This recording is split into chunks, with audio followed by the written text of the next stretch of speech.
And at the time I was trying to build a theater room in my basement. I'm like, I want to make it cool. If I could make a hidden door into the kids' theater room, then it would be cool.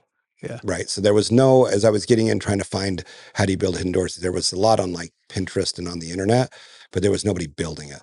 And then I thought, well, I'll try to make something that works. And using traditional hinges wasn't working, and using different, like a piano hinge didn't work. I'm like, well, what if I did a hinge pin that was the same principle, that I could move anywhere on the top and bottom? Now they did have pivot hinges, or, but they also required mortising, and I didn't have equipment to do that. So if I could make a surface mounted hinge plate, top and bottom of the door, then wherever I put it on the door, I could be left hinged, right hinged. I could be in swing, out swing. It could be a 360 hinge. It could do everything in one hinge. Because I'm who I am, I decided to spend thousands of dollars on trying to figure out how to build the hinge, and still got nowhere on my door. Right. Like that was the way it works. So needless to say, patent attorneys and all the steps, like finding a design consultant, a design engineer, and then doing testing, and then finding a machine shop, and then finding a patent attorney, and your freedom to operate, and all the things that it kind of exacerbates into, was the start. Like I was just going to make hinges, by the way. So this was started as a hinge company. Well, it wasn't ever called a hinge company, but it was just Murphy Door, and we make hinges. Well, that worked really well. Signed Rockler, which is like a hardware supplier, really fast. And they were doing probably 35,000 the first year. I would say 35,000 units.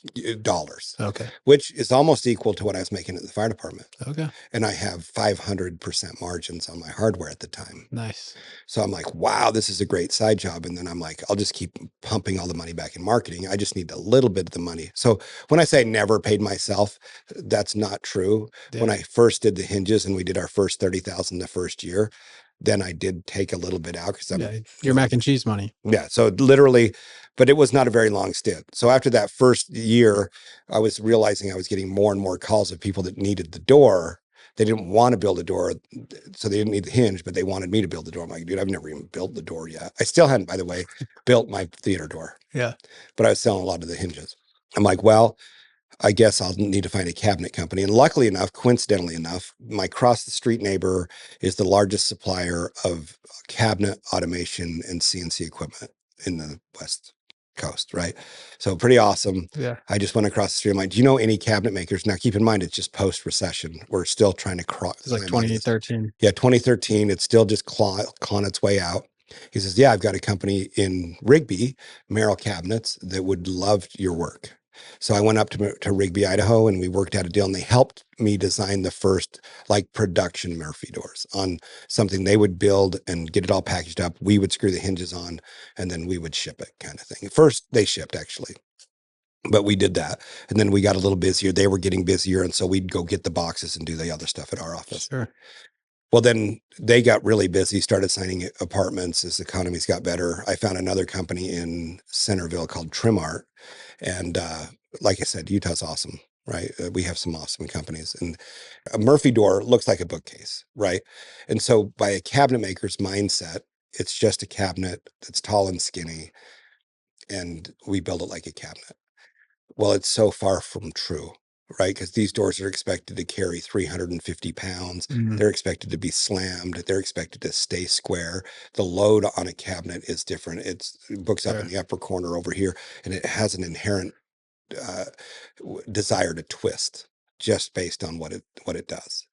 So Trimart helped minimize that. Until we hired our own design engineering department, we didn't have that perfected. And then when we finally hired an actual mechanical engineer and a design engineer, did we see all the fail points?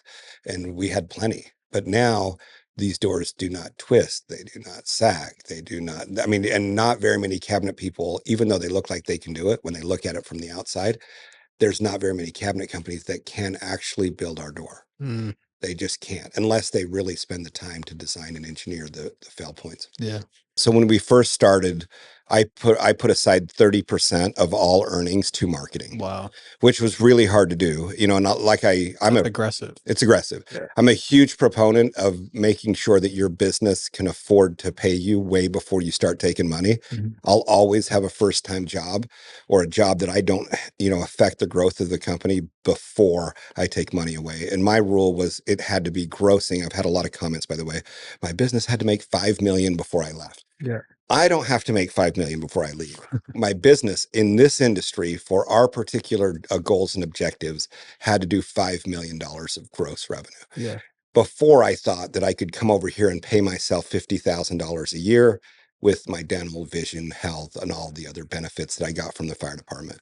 So when I got to that pace, and by the way, we were pacing $400,000 a month, not that we'd achieved 5 million. I wanted to make sure that I had 3 consecutive months of 400,000 or greater before I pulled the plug and left full-time fire, which was in June of 2016. So then at that point, I knew that I could pay myself the money that I needed to make before, without hurting the business's growth. Sure. I'm a firm believer that you're not, and you shouldn't steal 50% of your baby's milk so you can eat. Like, your baby needs all the milk so it can grow healthy and strong and be able to fight off sicknesses, which business is going to have. If it doesn't happen the first day, it'll probably happen in the first week or first month or first year for sure. Because I've been bankrupt 2 times in my life, I've learned all the wrong lessons in all the right ways and wrong ways. So I tested all the things to do wrong right out the gate. And now I'm a little bit more calculated. Yeah.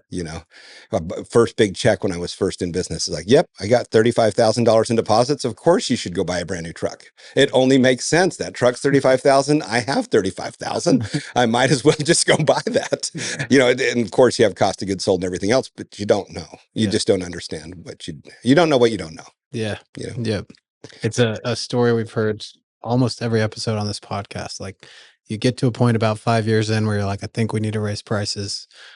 Oh, I didn't realize cost of goods sold, taxes, paying employees, benefits. I love this concept of the baby because you don't want to have to decide between writing a check to yourself to pay for groceries and writing a check that's going to accelerate the growth of the business so that 2-3 years down the line, you don't have to think about anything really.